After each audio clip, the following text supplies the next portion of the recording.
Hi there. Okay, so I've been through a load of the tutorials on American Idiot on YouTube. I don't think that anyone has got this intro right. I've listened really carefully. You can slow down the volume on YouTube as well, and I've listened loads of times. I think this is exactly what they're doing. Basically, what we've got is this is a power chord. So I've tuned down a semitone as well for this. For the intro, I believe they've tuned down a semitone, but for other bits of the song they haven't, which is interesting. Anyway, so we're starting on the D string, fret 7. So you're gonna have your first finger on fret 7, then you're gonna have your third finger on the G string on fret 9. Okay, and then you're gonna have your little finger on the B string on fret 10. So it's like that. Alright? Now, of course, you probably want to whack all the strings, but part of playing well at a professional level, it really involves learning to mute every string you're not playing, so you just get a pure sound. So what you've got to get when you strum this opening section, and I assure you, whilst on stage they're doing all this, in the studio, I've done a lot of stuff in the studio, and they'll be very careful to get exactly right strings. It's very unforgiving when the microphone's that close to the amp and that's the only sound you can hear. And particularly this opening, they'd have to play this precisely, okay? Now it's crucial, if you don't cover all the strings you're not playing, it's just a big mess, okay? So, you've got these 3 strings playing.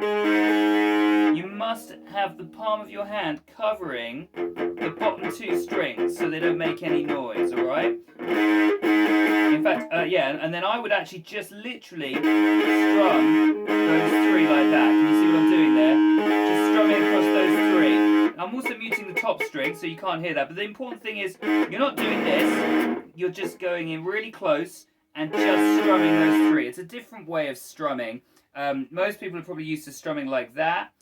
If you want to go to pro level strumming, you've got to learn to bring your hand in, and I would actually rest it there. Most people basically want to strum like they're writing with a pen. So they sort of want the plectrum. An amateur will be having the plectrum pointing down like they're using a pen. As you get to a higher level, I suggest what you've got to start doing is instead of playing like that with your wrist out there like a straight down, you've got to start bringing the wrist in.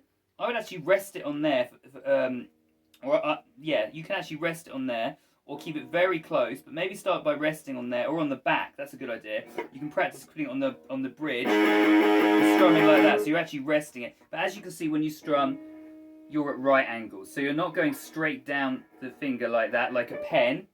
You're coming in like this, and then the plectrum is at right angles. So you're going to need to start learning to do that to get a nice clean. Okay, next note goes, then it's the B string open. Of course, it's a B flat because it's tuned down a semitone. Okay, so it's like that. I think they've got a phaser on their guitar as well, which makes it a bit more dirty and wah. Instead of being a clean note, it's a bit like whoa, whoa, whoa, whoa kind of thing. Anyway, whatever. So it's an open B. All right. So I'm just literally, my hand's still here. So, and this is part, you need your hand there to get that really, to be able to really get the string you want. And I'm literally just pulling up. Well, can you see what I'm doing there? Just pulling up. And it's very precise. I'm not like up here trying to grab a string.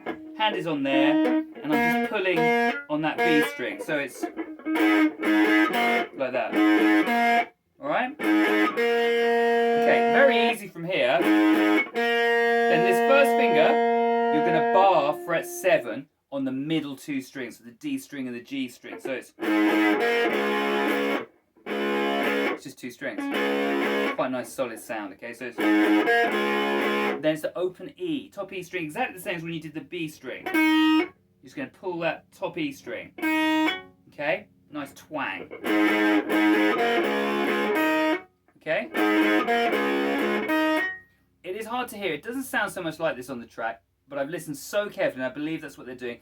It's largely because of the amp and the effects they're using. I think there's a phaser on it, but I believe this is exactly what they're playing. But it's a dirty sound, so.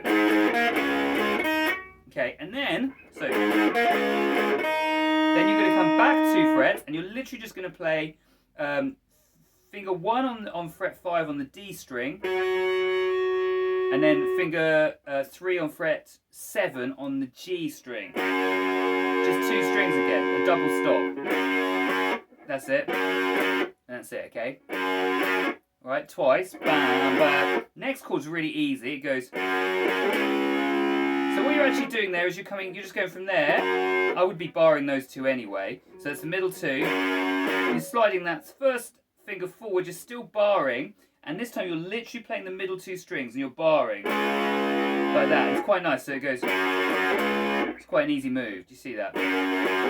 So you're barring anyway. You've got the third finger down. Whoops. You're just shooting that first finger forward to get the fret 7 there. And then you finish, nice and easy, bring those two fingers back in, and you get that last chord, the same as the first chord, okay? So all together it's... I'll do it slowly. Alright?